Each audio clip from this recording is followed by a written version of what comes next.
Let's take a look at the history of Norwich's London Street on a walk from the Marketplace to Bank Plain.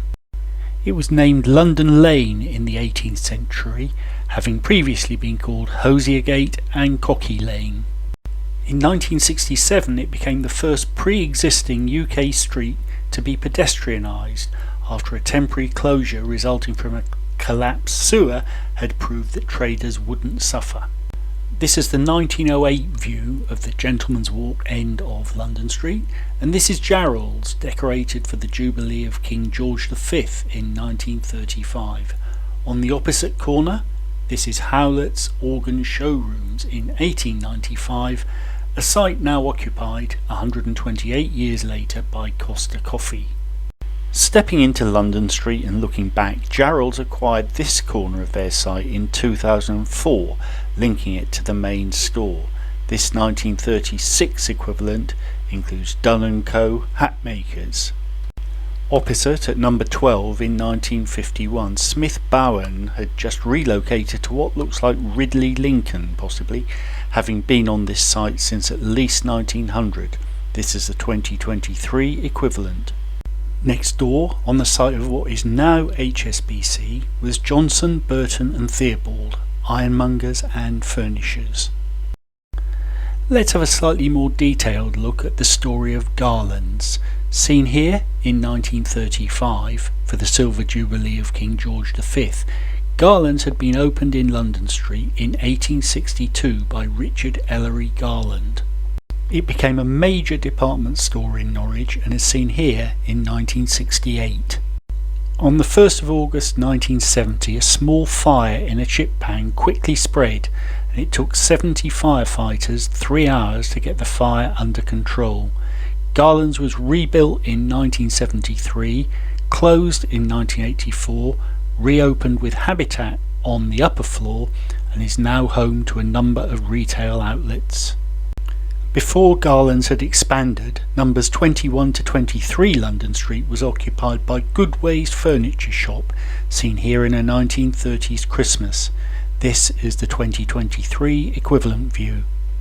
Looking back over the area we have covered, currently looks like this, but looked like this in 1910, and in the 1800s had looked like this. We'll now look around the area where London Street has its junction with Castle Street and Swan Lane. White Stuff is where once was Our Price Record Shop. This picture looks from London Street into Swan Lane in 1987, and this one is from 1968. Further back still, and we arrive in 1956, before coming up to date in 2023. On the opposite side of the street we see the Ivy Restaurant. The building is seen here in 1987, but it had been built in 1906 for the London and Provincial Bank. It had also been Barclays Bank and a Gap store. Close by was the original site of a company which would become Bolton & Paul, responsible for significant progress in the development of aeroplanes. And on the opposite side of Castle Street we have some newspaper history with the site of the Norwich Mercury office, and before that the Norwich Post, England's first provincial newspaper. Having now looked at all sides of this junction, let's head up into the next part of London Street. Looking back at numbers 31 to 35 currently looks like this, but in 1936 this was the equivalent view. Across the road, Boots the Chemist is currently prominent, occupying numbers 34 to 36, but in the 1920s Boots was at number 38, which is in 2023 Harriet's Cafe and Tea Rooms. This is what is currently occupied by Boots as seen in the 1800s.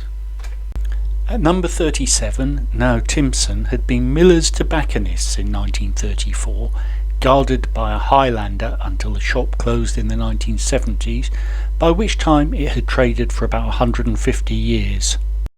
Next door, numbers 39 to 43 look like this in 1987. Windsor Bishop opened in 1834, but the name is due to change to Preston's. Opposite, these are numbers 48 to 54 as seen in 1969, with the 2023 view looking like this. This is now the Book Hive, but at the time of this undated photo it was Stevenson's. You can see Stevenson's on the left here in the 1960s before pedestrianisation, with this being the present day equivalent. Turn around and you'll see the former National Westminster Bank, seen here in 1987. Built in 1925 for the National Provincial Bank, it closed around 2010 and is now the Cosy Club.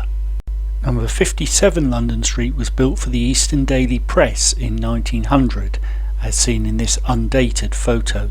It subsequently became Woolwich Building Society, seen here in 1991, and is currently the British Heart Foundation. Given it was built in 1900, can anyone explain the range of dates on the building? We've now reached the top end of London Street and we'll go back in time looking from this point. This is 1967, the last day that cars were allowed into London Street before pedestrianisation. This is 1935 for the Silver Jubilee of King George V. This is 1914 with recruits for the First World War. And finally this is 1911 with London Street decorated for the visit of the then new King George V to Norwich. And that's the story of the Bond Street of Norwich.